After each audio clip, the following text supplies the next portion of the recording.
नहीं मांगते। अरे इन राम लक्ष्मण को, चारों पुत्रों को मैंने बुढ़ापे में बड़ी मुसीबत से पाया है। पूरा जीवन निकल जा रहा था मेरा। मेरे जीवन के दोनों सहारे न मांगो,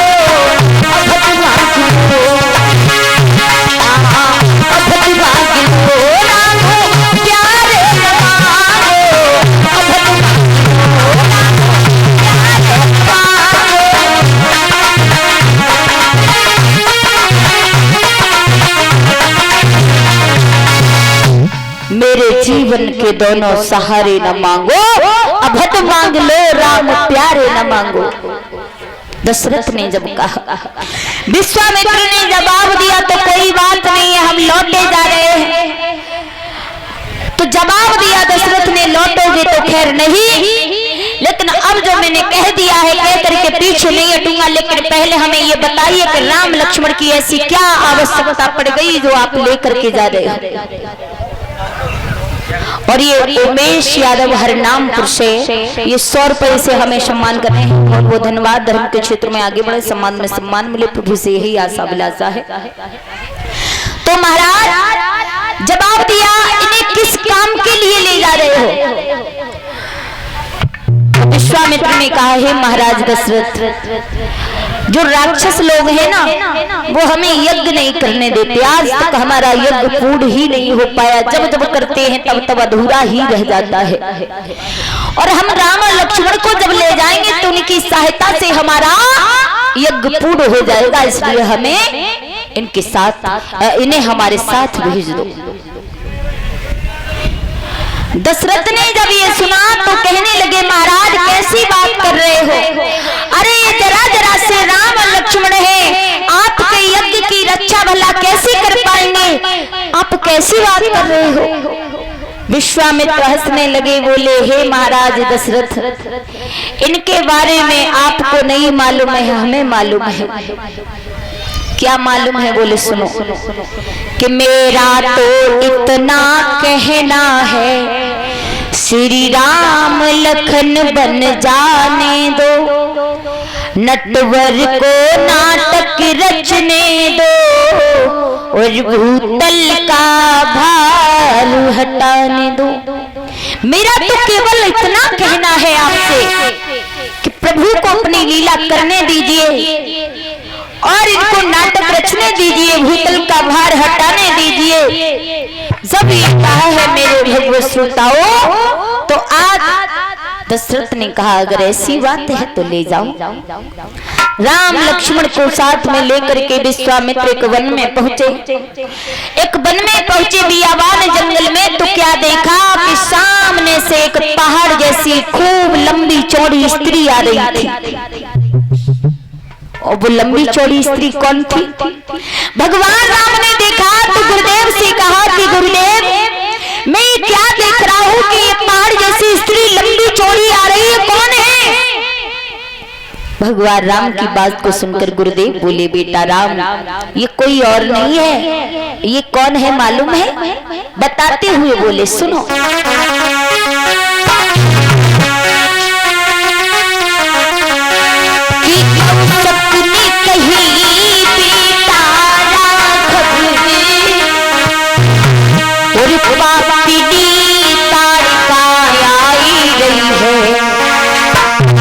जिसके कारण सुर बंदन की,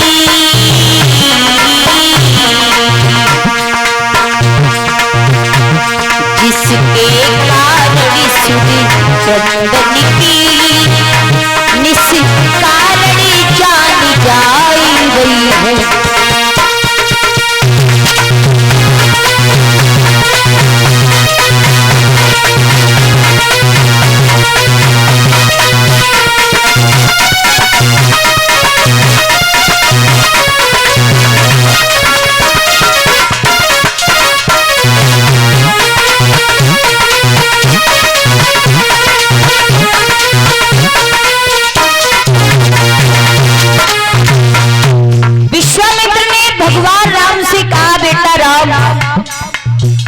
ये कोई और नहीं है, ये राक्षस ताड़िका, इसका नाम है परीक्षित जी। क्या नाम है इसका? परीक्षित जी दोनों पत्नी कछु बतला रहे।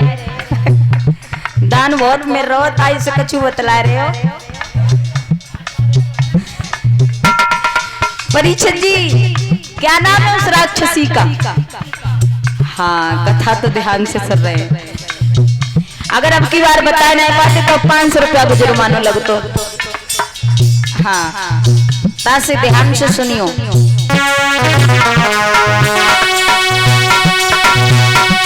देखो देखो इसी ओर बड़ी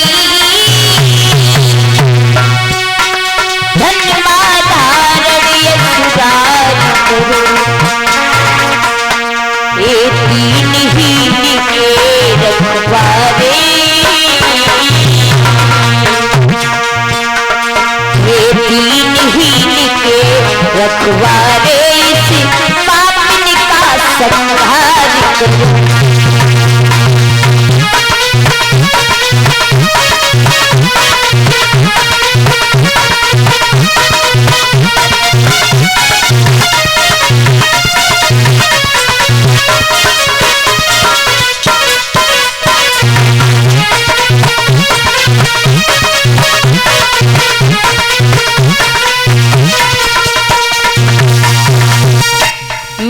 भगवत श्रोताओ, प्रभु श्री राम ने पूछा गुरुदेव ये कौन है?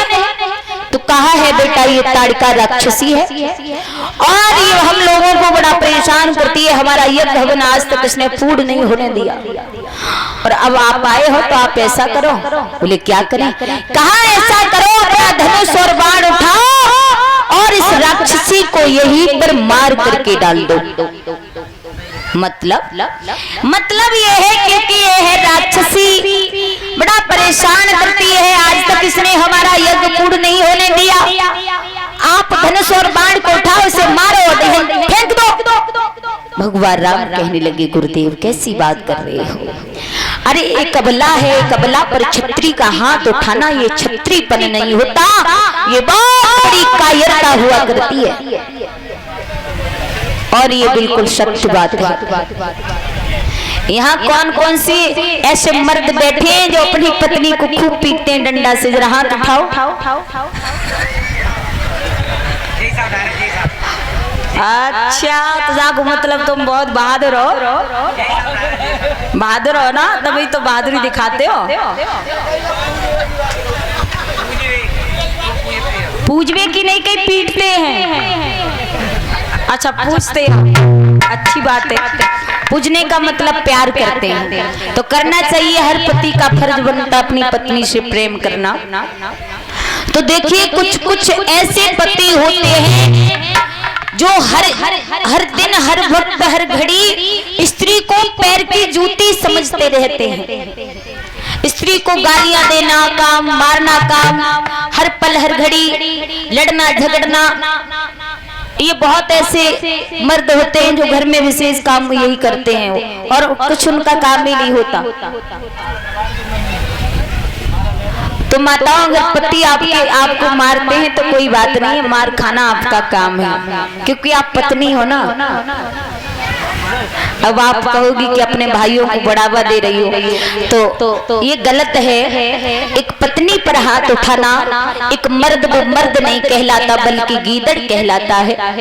देखिए पत्नी घर की हमेशा लक्ष्मी होती है। अगर पत्नी सी आपकी पत्नी है, सीता जैसी नारी आपको चाहनी होगी तो आपको भी राम बनना होगा। और अगर आपको राम जैसा पति चाहना होगा तो महाराज हर स्त्री को सीता बनना होगा, है ना।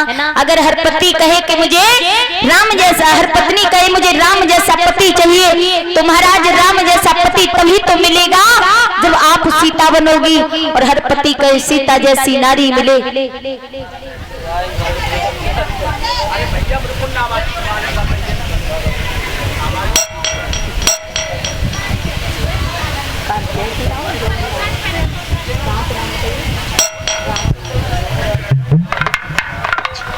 और ये बेटा प्रिंस की तरफ से हमारे गले में नोटों का हार आ रहा है, जो नंगला लक्ष्मी से आए हैं। तो बहुत बहुत धन्यवाद। कामना करेंगे भगवान से कि पढ़ लिख करके बेटा विद्वान बने, अपने माता पिता का नाम रोशन करे। प्रभु से हमारी यही आशा और अभिलाषा है। एक बार ऊंचे हाथ उठा करके जयकारा लगाएंगे। बोलिए सद्गुरुदेव भगवान की। जब बाल बच्चा थोड़े गाड़ी से अलग हटा दो, इन्हें इतने स्क्रैच कर दें कि गाड़ी को पूरी को भर दो।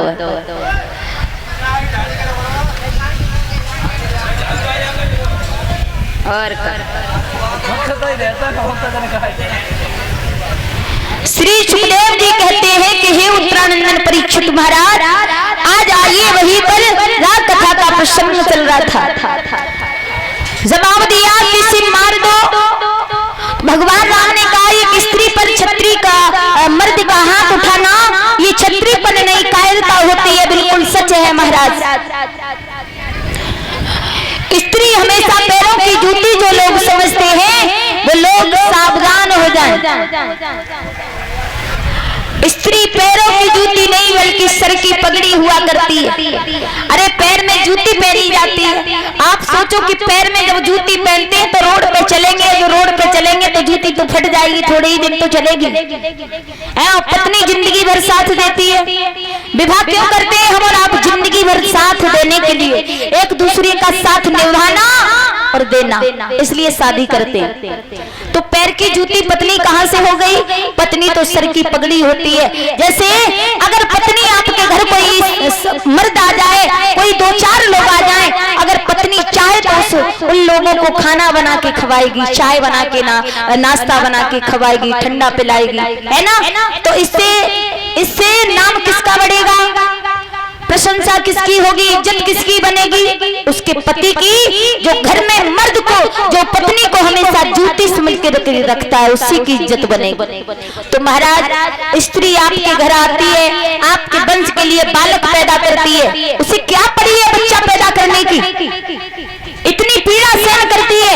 अरे एक स्त्री को ही पूछा जाए कि बालक पैदा जब करती है तो उस समय मौत के मुंह में से निकल करके आती है। तो ये क्यों करती है स्त्री? क्योंकि आपका वंश बढ़ाने के लिए स्त्री आपके घर आएगी, बालक पैदा करेगी, आपकी सेवा करेगी, आपके बच्चों की सेवा करेगी, आपका घर आंगन, आपके माँ बाप सबकी सेवा, सबका सम्मान करेगी। पर हमेशा आप पत्नी को पैर की जूती ही समझते रहोगे, ये बिल्कुल गलत बात है। हमेशा स्त्री को पैर सर की पगड़ी समझना चाहिए। स्त्री हमारे घर की लज्जा होती है, हमारे घर की सम्मान होती है, हमारे घर का आभूषण होती है। ऐसी स्त्रियों का कभी अपमान नहीं करना चाहिए। बोलिए सद्गुरुदेव भगवान की।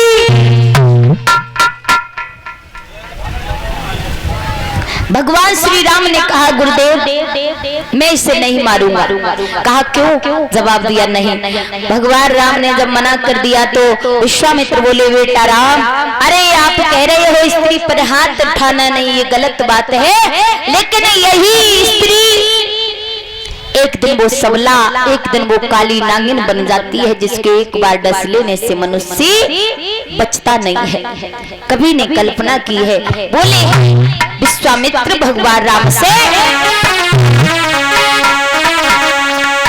कि अबला सबला हो जाती है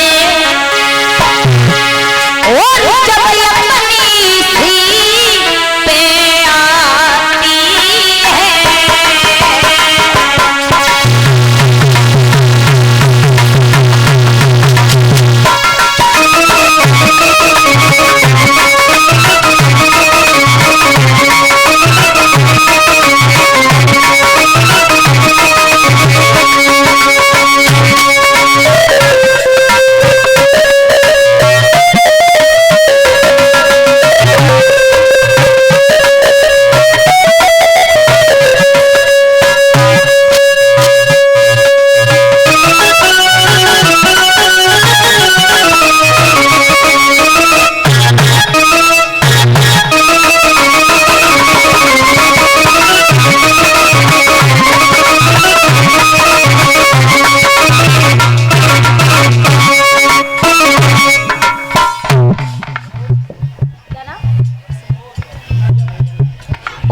विष्णुज दूधिया भोजपुर से ये 100 रुपए से सम्मान कर रहे हैं। बहुत बहुत धन्यवाद।